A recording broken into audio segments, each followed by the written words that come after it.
I put myself in a predicament, and I don't know if I made the right decision.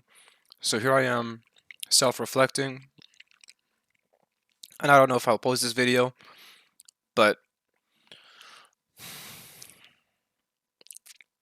my car got towed, and I needed a place to put it.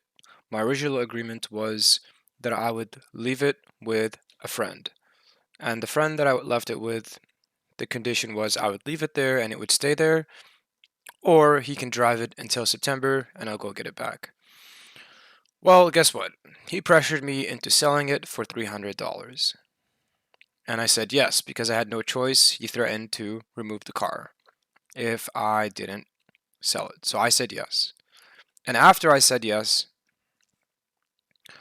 I found people that were willing to buy it for $500 and give me better deals. And so I went back to him and I told him I want to sell it to them instead. And they're ready to buy it. And guess what? He said, sure, but I already cleaned it out and I put some work on it. And so I fell for the guilt trip. The guilt trip is quite simple.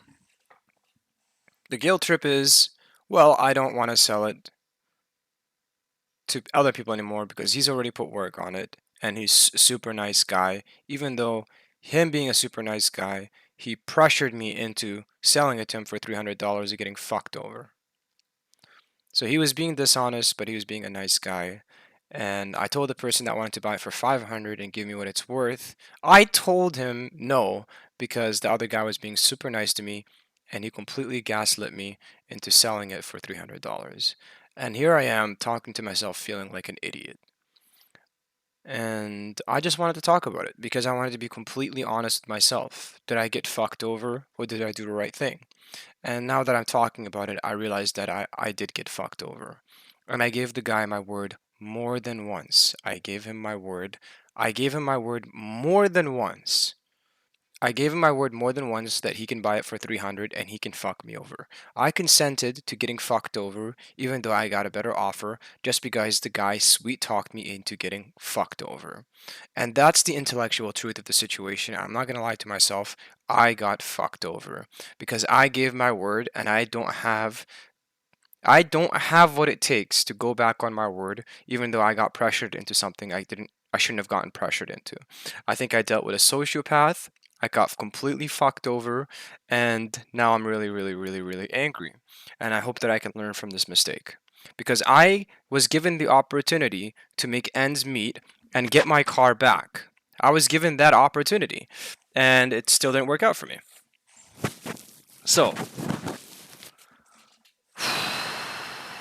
so yeah, I don't know.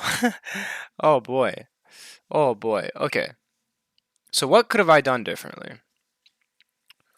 I should not have put myself in a position where I could get fucked over like that. I should have put in more work in a position where my car wouldn't get towed because it would have no insurance. Is the first thing that I did wrong. I should have calculated the risk further and made better preparations because that fucked me over. The second thing I did wrong was give my word instead of say I'll see what I can do, can I get more time to think about it. That's the second thing I did wrong.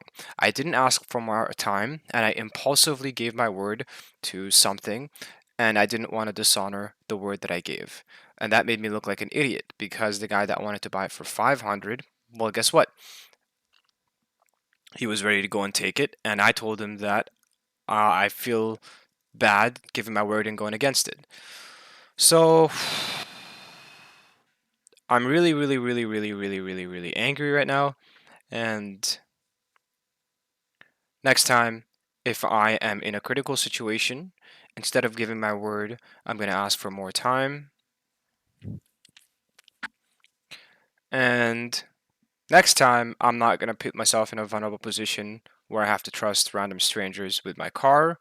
And next time, I'm going to make more calculated risks by not leaving my car in a position where it can get towed for not having insurance. I didn't know the cops can pull this information because it was a province that I wasn't very familiar with in terms of the law, in terms of insurance and such, because the law works differently in different provinces in Canada.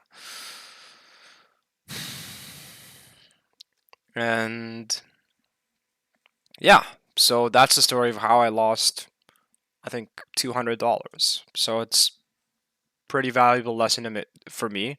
And I hate losing, but I fucking lost, and I have to be intellectually honest. I lost, and I got gaslit, and I got fucked over in so many ways. One, I made an impulsive decision. Two, I got gaslit because the guy was really, really sweet when he was talking to me, and he was extremely respectful. Even though he gaslit me into buying impulsively, he was basically a really clever sociopath. And well, that's what it is. And three, I put myself in a vulnerable position where I allowed the first two things to happen. So I'm not going to make that mistake again. And I feel like talking about it helps me become what I want to be. Because talking is the first step. And I'm not a hypocrite, and I'm not a liar, and I want to hold myself accountable. So here I am, and this is what I'm doing. Money in.